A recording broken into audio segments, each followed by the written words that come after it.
exatamente um mandamento de Deus sobre isso. É sobre isso que a gente vai conversar. Êxodo capítulo 35, verso 1.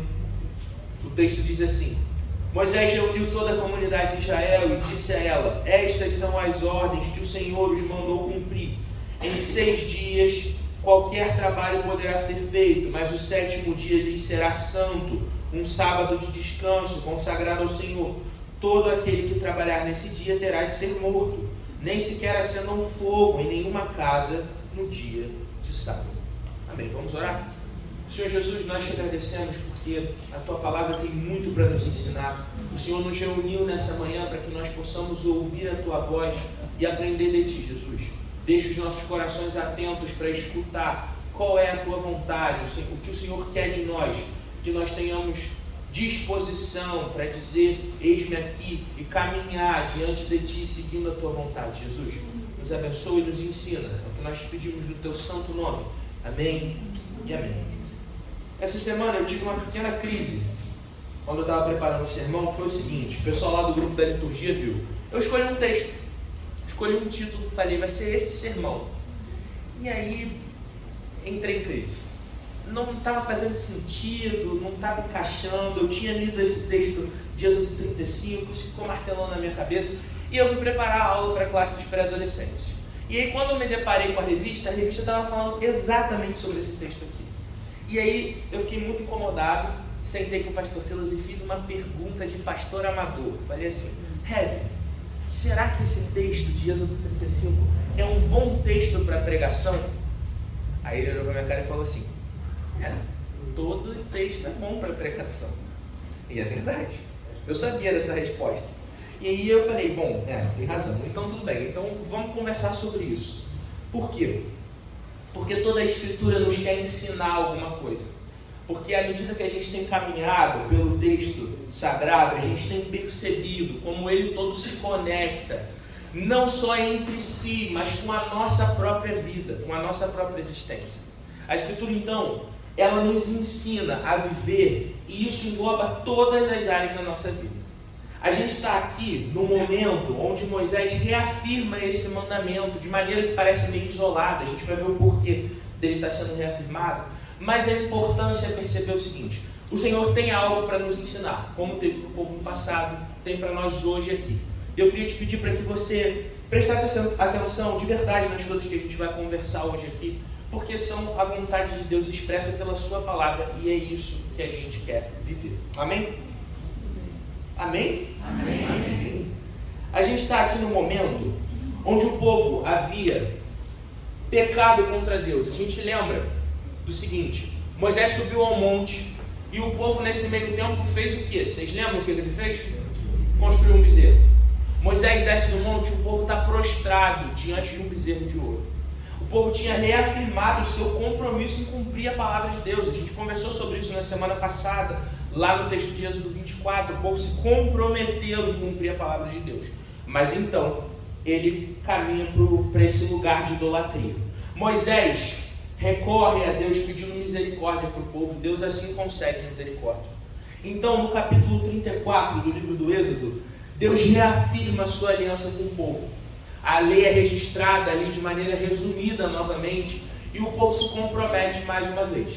No capítulo 35, a partir do verso 4, a gente vai começar o processo de construção do tabernáculo. Entre essas duas porções, a gente encontra o texto que a gente leu. Curtinho, que poderia passar despercebido, mas na verdade tem muito para nos ensinar. Moisés reafirma para o povo o 4º mandamento, o dever de guardar o sábado. A gente sabe que os 10 mandamentos, eles são importantes para nós hoje, eles fundamentam parte daquilo que a gente chama de ética cristã. A gente tem a diferenciação entre lei cerimonial e lei moral. A lei cerimonial são aquelas leis que Deus instituiu para o Israel, que são um apontamento para quem Cristo é e para a obra que ele faria na cruz do Calvário. Essas leis foram abolidas porque Cristo cumpriu a lei. No entanto, a lei moral, ela não é abolida, mas reafirmada por Jesus, porque é o que Deus espera de nós. Ele nos chama a viver uma vida de uma determinada maneira. E a guarda do sábado, que está lá no 4º mandamento, é uma dessas leis. Aqui a gente tem um propósito específico para Moisés estar reafirmando essa lei do sábado para o povo. Ia começar a construção do tabernáculo e isso envolvia muito esforço. Não só muito esforço, mas o povo estava muito empolgado para trabalhar na construção do tabernáculo de Deus. Então Moisés percebe a importância de dizer mais uma vez: em 6 dias vocês podem trabalhar à vontade, mas um dia é sábado do Senhor, dia santificado e separado para o descanso. Mesmo a empolgação e o bom trabalho de construir o tabernáculo onde Deus habitaria entre o povo precisa cessar, porque Deus instituiu um dia de descanso. Quando a gente olha para o quarto mandamento, a gente percebe que Deus está instituindo esse dia com 2 propósitos específicos. O primeiro a gente encontra lá em Êxodo, no capítulo 20, quando os 10 mandamentos são descritos na sua integralidade. O Senhor diz que a guarda do sábado tem a ver com o seu descanso depois dos 6 dias de criação. No 7º dia, Deus descansa do seu trabalho. Não como alguém que ficou cansado, mas como a gente conversou lá embaixo, como alguém que cessa o trabalho. O descanso de Deus no 7º dia tem duplo propósito. É para que Deus se deleite na sua criação. É para que nós aprendamos a descansar também dos nossos muitos trabalhos. Deus institui esse dia de descanso, de um lado como uma celebração da criação, de outro lado como uma celebração da redenção. Quando a gente olha lá o texto de Deuteronômio 5, 12 a 15, quando a lei é dita novamente ao povo de Israel, a ideia que está lá é: lembra-te de que você foi escravo no Egito e o Senhor te libertou. Então, dê descanso também para os seus servos e servas. Ali, a ideia da reafirmação do descanso do dia do sábado tem a ver com a certeza de que Deus é Deus redentor. É uma celebração da salvação e da redenção. Essas 2 ideias, elas são complementares. Se a gente olhar Êxodo 20, o texto começa assim: eu sou o Senhor teu Deus, que te tirou da terra do Egito. E aí Deus começa os 10 mandamentos. É porque Deus é Deus que nos redime, que nos salva, que nós escutamos aquilo que Ele nos tem a dizer, porque Ele é Criador sobre todas as coisas, poderoso Deus, e Deus que nos salva com mão forte e poderosa. A gente precisa fazer uma diferenciação aqui do termo sábado, no sentido do mandamento bíblico, do nosso nome sábado, que a gente usa para o dia da semana. A confusão está porque a origem dos termos está lá no mesmo lugar, mas querem dizer coisas diferentes. O sábado bíblico significa literalmente descanso. É isso que sabá, a palavra de onde vem a raiz do nosso sábado, significava. É descanso, é parada. Então, quando a gente fala sobre o sábado do descanso, a gente não está falando necessariamente do dia de sábado, como do dia de segunda. Mas a gente está falando de um momento, um dia separado, para descansar no Senhor, para parar e nos deleitarmos nele, como Ele fez com a criação. E aí a gente percebe que existe um lastro de tradição desde o tempo da Igreja Apostólica. O povo passou a se reunir no domingo por conta da ressurreição do Senhor. Cristo ressuscita no domingo e por isso a gente celebra o dia de descanso dominicalmente. Isso não significa uma ruptura com o mandamento, pelo contrário, é uma reafirmação dele, com a diferença que a gente escolhe o primeiro dia da nossa semana no lugar do 7º dia tradicional do nosso calendário. A gente poderia entrar aqui no meandro sobre como as datações aconteciam e qual dia da semana isso caía, mas nada disso importa. O que importa no texto, que o texto quer nos ensinar, é que Deus nos chamou a separar um dia para descansarmos nele. E isso tem tudo a ver com a nossa vida hoje. O sabá é importante hoje, porque ele fala sobre como eu e você precisamos parar. E eu queria fazer algumas aplicações do texto para a nossa vida e como e o que isso nos ensina. Em primeiro lugar, o sábado fala sobre o senhorio de Deus, sobre o tempo e sobre todas as coisas. Deus cria o universo em 6 dias e no 7º dia Ele descansa. Descansa e nos chama a descansar, porque ainda que descansando, o Senhor continua governando sobre todas as coisas. O sábado aponta para essa certeza de que nós não estamos largados no descanso, mas nós seguimos sustentados por Deus. Em segundo lugar, a importância de consagrar um dia para o Senhor é reforçado em toda a Escritura. É importante que a gente pare da nossa labuta diária para então consagrar esse momento a Deus. O nosso catecismo maior, ele reforça inclusive a importância desse peso de separar o dia que recai sobre os chefes das famílias. Ele fala isso lá, sobre a importância dos chefes das famílias, eles instituírem um dia de descanso, pararem dos seus próprios trabalhos e também reforçarem o descanso em casa, no lar, o repouso diante de Deus, a oportunidade de nos deleitarmos nele. Eu sei que isso tudo parece meio etéreo assim. A gente vê essas leis todas e isso às vezes fica meio distante do nosso coração. Mas o Senhor, Ele quer nos ensinar sobre confiança, repouso e adoração. Descansar no dia do sábado, e essa é a terceira ideia que o texto ensina pra gente, é confiar em Deus. Muitas vezes a gente vai para o nosso trabalho na segunda-feira sem perceber que é Deus quem nos tem oferecido sustento. Então a gente trabalha, estuda, faz as coisas que a gente tem para fazer com uma compreensão errônea de que as coisas estão na nossa mão. E aí tudo que a gente consegue é porque a gente se esforçou, é porque a gente se dedicou, é porque a gente é muito bom, porque a gente é muito talentoso, isso, aquilo e aquilo outro, e é tudo balela. A verdade é que o sábado aponta para a certeza de que Deus é quem nos oferece tudo o que temos. Tanto é Criador de todas as coisas e sustentador de todo o universo, e é por isso que Ele descansou, quanto é Redentor, aquele que nos salva com mão poderosa, e por isso institui o descanso. Sendo assim, o sábado fala sobre essa certeza de que Deus continua cuidando de nós em todo o tempo. Tudo que temos vem do sustento que Ele mesmo oferece. E o que a gente faz com os outros 6 dias? Né? Porque a gente está falando do 7. E tem 6 aí que sobraram, né? Eu coloquei até ali no título. 7/7, o dia do descanso. Só que nessa história de 7/7, a gente fica com 6 por aí. E aqui é importante. Deus cria todas as coisas sobre uma determinada ordem. E Ele institui o sábado dentro dessa mesma ordem. Um dia é de descanso. E os outros 6? De trabalho. De trabalho. Isso porque a gente tem uma tendência, por causa do nosso coração pecaminoso, de fugir para o lugar da preguiça.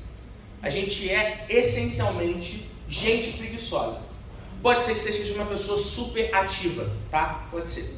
Mas, às vezes, esse ativismo exagerado, mal direcionado, certamente também é um problema. O ponto é que a gente sempre prefere curtir uma preguicinha. Deitar na nossa cama, assistir um Netflix e fazer nada. É ótimo. Estava conversando com as meninas, é sensacional não fazer nada. Surgiu até a ideia lá, podia ser 6 dias descansando e 1 trabalhando. Pô, seria incrível se fosse assim, né? Só que Deus instituiu de outra maneira. Deus instituiu 6 dias de trabalho e 1 de descanso. Isso porque trabalhar é também para a glória de Deus. O trabalho é importantíssimo e a Escritura tem muito para nos dizer sobre ele. A gente poderia gastar tempo aqui falando sobre o que o trabalho significa diante de Deus. Mas, resumidamente, o mais importante é: trabalhamos para a glória de Deus. Trabalhamos porque Deus nos dá vocação, chamado, lugares onde Ele nos coloca. O trabalho é árduo, difícil por causa do pecado, mas ele já estava instituído antes da queda. Por todo sempre, a ideia de Deus foi que nós trabalhássemos. E curtir a preguicinha, por mais bom que seja, não é o que Deus espera de nós. Deus espera 6 dias de trabalho e 1 de descanso. Isso significa não que a gente vai viver uma vida super atarefada, que nos exaure. Pelo contrário, Deus se preocupava justamente que a gente tivesse o repouso que é necessário, mas sem negligenciar o esforço que também é necessário. Sim, 6 dias de trabalho, 1 dia de descanso.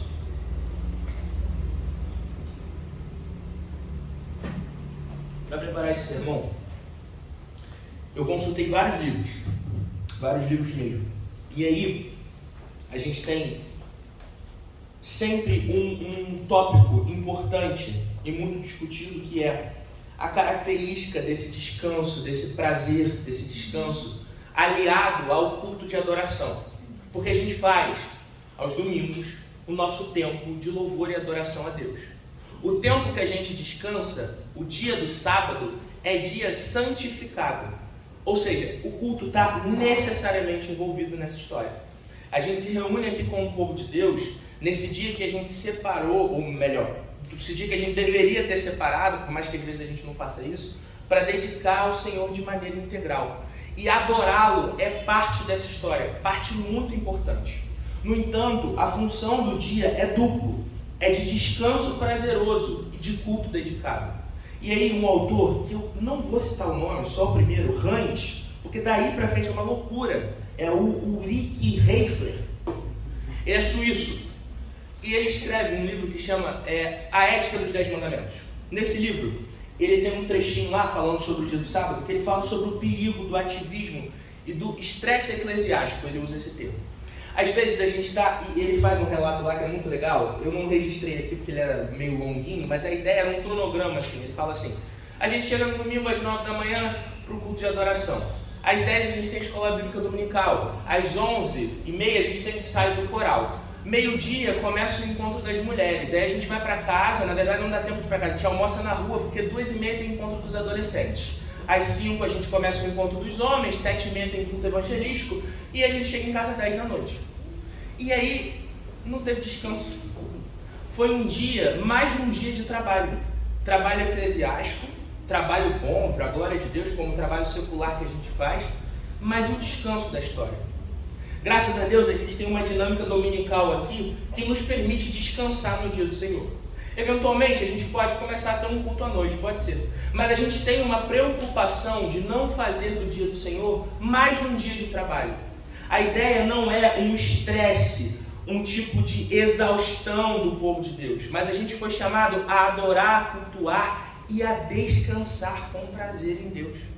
Sendo assim, quando a gente sai daqui e vai para as nossas casas, almoça e tira aquele cochilo da tarde de domingo, que é uma coisa de doido, de boa, a gente está fazendo isso no sabá de Deus, no dia dedicado ao Senhor. E isso é para a glória dele, porque o descanso é parte do que o Senhor preparou para nós. Às vezes a gente tem essa ideia de que então o dia dedicado ao Senhor é dia de fazer uma série de coisas. Mas Jesus foi na contramão dessa história, lá naquele relato de Marta e Maria. A boa parte não era trabalhar ativamente, mas sentar aos pés do Senhor e aprender dele. É isso que ele tem chamado a mim e a você para fazer. O que não significa que a gente deve negligenciar o trabalho eclesiástico. Uma série de irmãos chegaram hoje aqui cedo para preparar as coisas para o projeto Sal e Luz. Os próprios pastores precisam se preparar para as escolas bíblicas dominical, para os sermões e tudo mais. A equipe de louvor chegou aqui às 8h30 para ensaiar. Existe um esforço eclesiástico, é verdade, e está tudo bem. Isso é parte da história. Preparar o culto ao Senhor com dedicação é importante. No entanto, isso não pode fazer com que nós negligenciemos o descanso na presença de Deus.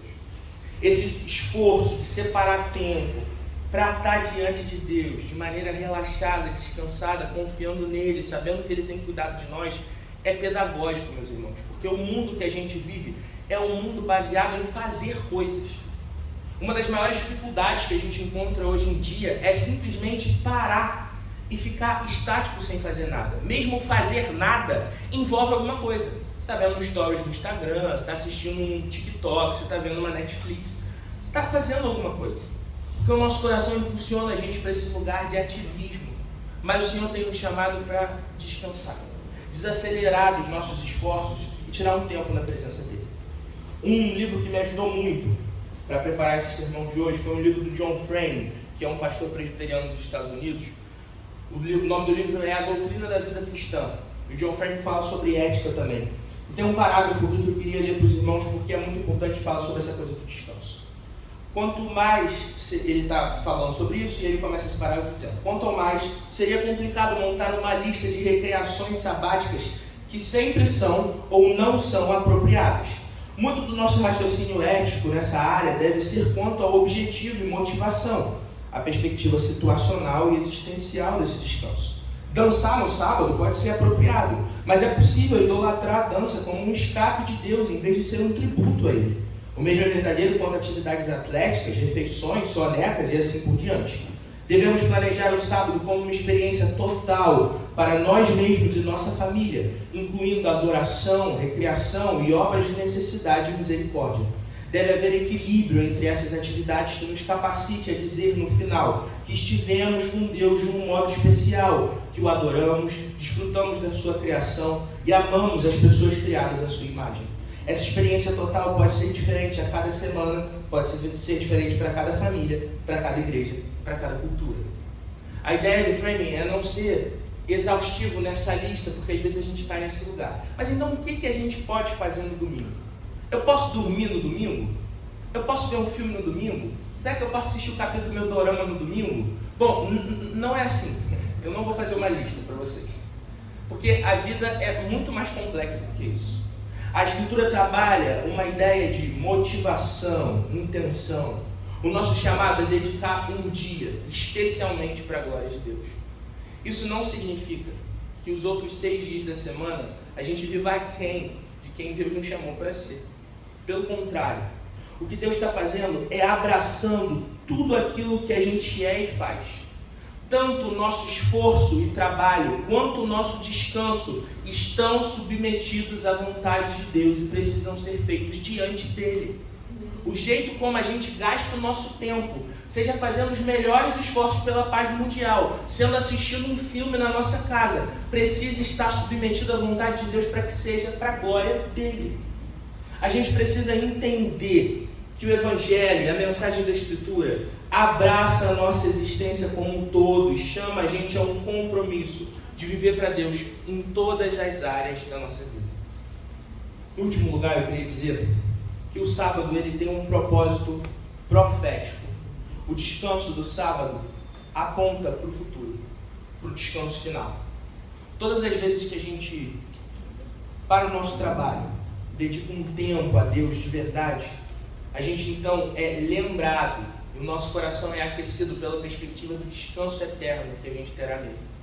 A gente sabe que os nossos esforços são por um pouco de tempo, até o dia em que nós estaremos com o Senhor pela eternidade. E todo o trabalho terá cessado plenamente. Por quê? Porque Cristo é aquele que trabalhou e trabalha no nosso lugar. Em Marcos, capítulo 2, versos 27 e 28, você pode abrir lá. Jesus está tendo um dos muitos embates com os fariseus acerca do sábado. Esse é um tema bastante recorrente. Por quê? Porque Jesus cura pessoas no sábado. Porque Jesus ensina sobre o sábado, diferente de como os fariseus faziam, que era uma versão legalista do mandamento, uma ideia de que não se pode fazer coisa alguma, nem ajudar aqueles que precisam, nem aproveitar tempo de descanso diante de Deus. Era uma ideia apática, que nada tem a ver com o sábado de verdade. Então, Jesus diz assim, e acrescentou, o sábado foi feito por causa do homem, não o homem por causa do sábado. Assim, pois, o Filho do Homem é Senhor até mesmo do sábado. O nosso Senhor, Ele chama para si a autoridade sobre o dia do descanso. Jesus reafirma a ideia de que o sábado foi feito por causa do homem. O dia do descanso é feito por nossa causa, para que nós possamos repousar em Deus, nos deleitarmos nele. E o Senhor é Senhor também sobre o sábado. Quando a gente olha para o ministério de Jesus, a gente percebe uma verdade fundamental. Cristo é aquele que trabalha por mim e por você, em prol da nossa salvação, em prol do nosso cuidado, em prol do nosso sustento. Acima de tudo, o sábado é uma reafirmação de que nós descansamos no Senhor, porque Ele é aquele que pode e tem cuidado de mim e de você. Essa esperança e expectativa tem a ver com o futuro, tem a ver com a eternidade com Deus, mas tem a ver com o hoje também. Nas nossas vidas hoje a gente tem experimentado essa certeza do descanso possível no Senhor, porque Deus tem realmente cuidado de nós. Pode ser que num dia de dificuldade você esqueça dessa verdade. Então lembre-se de descansar nele, de maneira pontual num dia da semana, mas de maneira contínua, na certeza de que a nossa confiança está depositada num Deus que de fato nos sustenta. Nós caminhamos então até que Cristo volte, trabalhando 6 dias, descansando um e recomeçando o ciclo, porque o Senhor nos chamou para fazer isso. Que o nosso dia de descanso não seja feito sem pensar no que ele significa, mas que seja sempre uma reafirmação de quem nós somos em Cristo, de em quem nós confiamos e a que tipo de Deus nós temos servido. Aquele Deus em quem nós podemos confiar, porque Ele é o Deus verdadeiro, Criador de todas as coisas, Redentor, que cuida de mim e de você. Nossa esperança é de seguirmos descansando nele até a eternidade. E eu queria te convidar a fechar os seus olhos, baixar a sua cabeça nesse momento e se entregar mais uma vez confiantemente ao Senhor, sabendo que Ele cuida de você de forma integral. Senhor Jesus, nós queremos te agradecer porque a Tua palavra nos ensina a todo instante. Obrigado porque toda a Escritura é inspirada por Ti, Jesus, e útil para o nosso crescimento. Obrigado porque o Senhor quer nos ensinar a confiar e descansar em Ti. Obrigado porque o Senhor pensou em cada detalhe da criação, à medida que o Senhor instituiu o dia do sábado como um dia de descanso. O Senhor nos chama a trabalhar, a criar, a produzir cultura, nos esforçarmos para pregar o Evangelho, mas o Senhor nos chama também para repousarmos em Ti. Jesus, nós queremos descansar em Ti hoje e para todo sempre. Que o nosso descanso seja prova de que confiamos em Ti, confiamos no Teu poder e sabemos que estaremos eternamente contigo, Jesus. No descanso que não terá fim, num esforço contínuo em repousar e nos deleitarmos em Ti, Te adorar por toda a eternidade. Até lá, nos ajuda a dedicar esse tempo a Ti, Jesus, com confiança, com certeza do Teu cuidado. Nos ensina, nos abençoa, e nós te pedimos no Teu santo nome, Jesus.